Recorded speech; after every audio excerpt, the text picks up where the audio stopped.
Well, good evening and thank you for joining us on News 13 this weekend at 10. I'm Madeline Bierster. Tess Rowland has the evening off.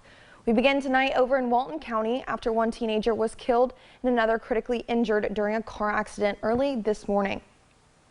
According to Florida Highway Patrol, just after midnight, a Toyota sedan was traveling on Highway 98 when the car entered the center median and overcorrected, traveling into the other lanes. The car then overturned and left one 18-year-old male dead at the scene and a 19-year-old male critically injured.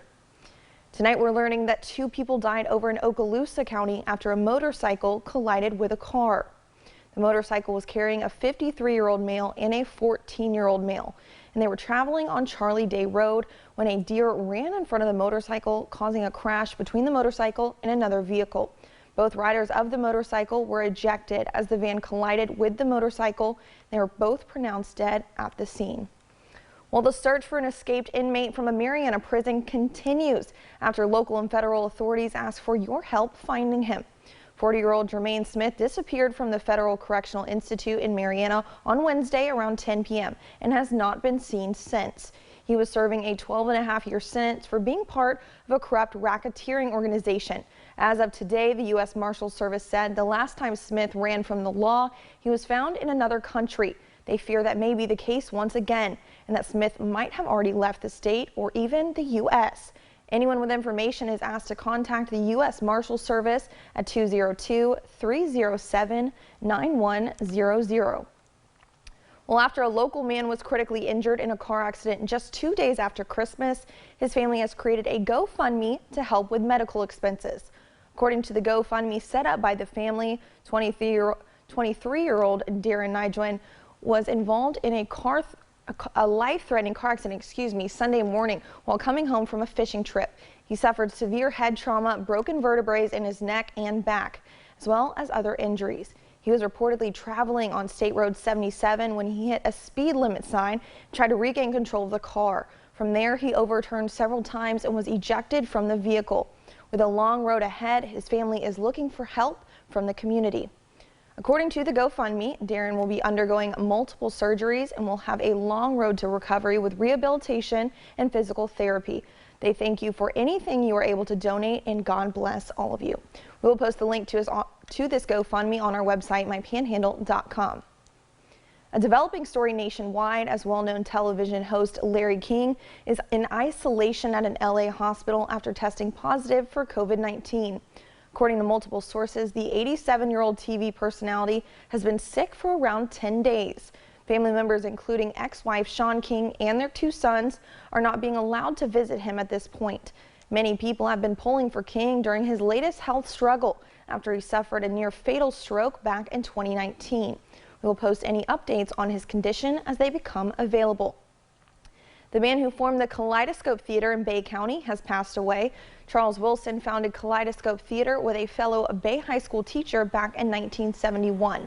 He wrote the company's first production using mostly students from his own class. Nearly 50 years later, and almost 300 productions have taken that stage. After Hurricane Michael destroyed the Lynn Haven facility, Wilson was instrumental in getting a new theater rebuilt right away. He was honored last year with the Robert E. Gard Superior Volunteer Award by the American Association of Community Theater. Wilson passed away Friday at the age of 74. Well, COVID-19 vaccines are continuing to be distributed right here in the Panhandle, and many local counties will begin their vaccinations for the first time beginning on Monday. In Jackson County, vaccine distribution will begin on Monday. Seniors 65 and older can call the Florida Department of Health in Jackson County starting now to make an appointment for a vaccination. Over in Walton County, they begin their vaccinations on Monday as well in Santa Rosa Beach. Those individuals 65 years and older can be vaccinated also by appointment only. For Gulf and Franklin counties, they will begin giving out their COVID-19 vaccines this upcoming week at the Apalachicola and Port St. Joe Health Department locations. Their vaccines are only available to seniors 65 and older and frontline healthcare workers. For Calhoun and Liberty counties, in addition to persons 65 years and older, they will also give it to healthcare personnel with direct patient contact. Those required appointments will also begin on Monday. For all those important dates and phone numbers to make appointments with, start with our website, mypanhandle.com, for a list of each county's protocols. Well, it's no secret 2020 was a tough year for everyone, but there's always a light at the end of the tunnel. As the new year brings new beginnings for many, some people are optimistic about what 2021 could bring. Next Star's Kate Houston shares all of the different New Year's resolutions people are aiming towards. It's been a tough year, this year with the COVID and everything. So I'm gonna try to stay a little healthier, focus on myself, focus on my body. After months of restrictions, lockdowns, and quarantine, many are heading into the new year with the goal of self-care. Exercise, get healthy. First thing is the gym. I want to get much bigger. I'd like to gain like 20 pounds, I'd say. After the pandemic brought widespread layoffs, many families were forced to take a hard look at their finances. Rosie Gonzalez hopes 2021 will bring more financial stability. I'm going to focus on paying down some debt. I've noticed that working from home for the past 9 months, not buying lunch out in the street, not buying Starbucks, and noticing that it's much easier to manage money from home. With the distribution of COVID-19 vaccines, sports fans are hoping for more live events this year. Go to sports. I want to go to a sports game, yeah. I usually go to at least 10 major sporting events a year. Because I travel for a living, so if I'm in New York, I'll go see the Knicks or something. But I can't do that this year, so that's the big one. The pandemic put many major life events on hold. Some are hopeful 2021 will allow them to reunite with those that they care about most. Going out with friends, kind of being all together again. Spend more time with my family. My son's getting married, so that's another, that's exciting. We're waiting for that to happen. Well, Mexico Beach has been rebuilding slowly each and every day after Hurricane Michael destroyed nearly every building in sight.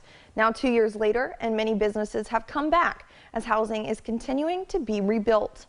As individual houses and rentals continue to rebuild, other motels and spots in town are also working to eventually reopen their doors to residents and vacationers. The Driftwood Motel will soon be breaking ground, and the El Governor RV Park recently opened as well. One of the iconic Mexico Beach structures devastated by the storm is the El Governor Motel, which is still under construction currently. Mayor of Mexico Beach, Al Cathey, says having available housing is a huge part of bringing in tourism to their area.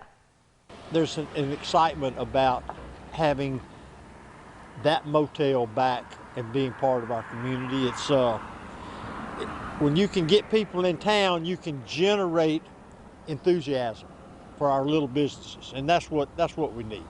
With many different hopeful openings coming in 2021, Mexico Beach and its residents hope to return to normal as soon as possible. Coming up, as many frontline healthcare workers receive the first doses of the COVID-19 vaccine, some medical professionals feel as though they are getting the short end of the stick. You'll hear from dentists as they share their thoughts on the vaccine. And around 150 million Americans will receive their stimulus check in the coming weeks. You'll hear how some of them plan to spend that money.